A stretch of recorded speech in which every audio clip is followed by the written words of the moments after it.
CI గారు party 1 notice ఇచ్చారు. ఈరోజు రూరల్ డిఎస్పీ గారి కార్యాలయంలో హాజరు కమ్మని చెప్పి నోటీస్ ఇవ్వడం జరిగింది.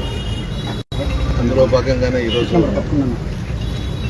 డిఎస్పీ గారు సిఐ గారు ఇద్దరు కూడా 40 క్వశ్చన్స్ ఇచ్చారు.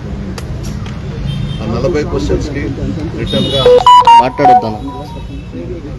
ప్రజాస్వామ్యంలో రాజకీయాలలో విమర్శలు ప్రతి విమర్శలు ఉంటాయి, అది సహజం.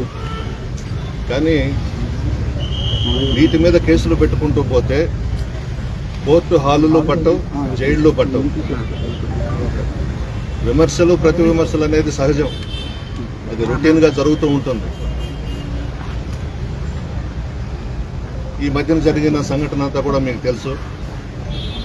మేము రుక్మిణి కళ్యాణ మండపంలో సమావేశం ఏర్పాటు చేసుకోవడం, అక్కడ కొన్ని మాట్లాడడం జరిగిన విషయం మీ అందరికీ తెలుసు. అవి వాళ్ళు వ్యక్తిగతంగా అన్నట్లు, వాళ్ళ మీద ఏదో మనం వ్యక్తిగతంగా ఆరోపణలు చేసినట్లుగా కేసు ఇవ్వడం జరిగింది.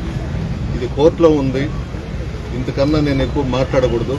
కేసు కోర్టులో ఉంది కాబట్టి వాళ్ళు అడిగిన 40 ప్రశ్నలకి సమాధానాలు ఇచ్చాను రిటర్న్గా.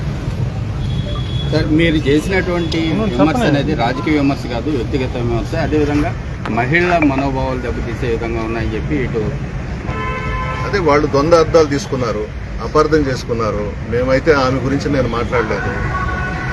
మొట్టమొదటిగా బుచ్చిరెడ్డిపాళెంలో ప్రశాంతి రెడ్డి గారే పీజీలో నేను ఏదేదో చేశానని మాట్లాడారు. దానికి సంబంధించి నేను కూడా ఆమె ఏమైతే మాట్లాడిందో పిహెచ్డిలో మీరు పలాంది చేశారని చెప్పానే తప్ప వ్యక్తిగతంగా ప్రశాంత్ రెడ్డి గారి గురించి మాత్రం నేను మాట్లాడలేదు. మీరు అదే మాటకు కట్టుబడి ఉన్నానని చెప్పారు సార్. ఈరోజు అదే మాటకు కట్టుబడి ఉన్నాను అని అంటే ఆమె పీజీలో నేను ఏదేదో చేశానని చెప్పింది. ఆ డయాస్ మీద పిహెచ్డిలో మీరు పలాంది చేశారని చెప్పినారు, దానికి కట్టుబడి ఉన్నాను. కోర్టులో ఉంది, ఇంతకన్నా మాట్లాడొద్దని చెప్పి అన్నారు లాయర్స్.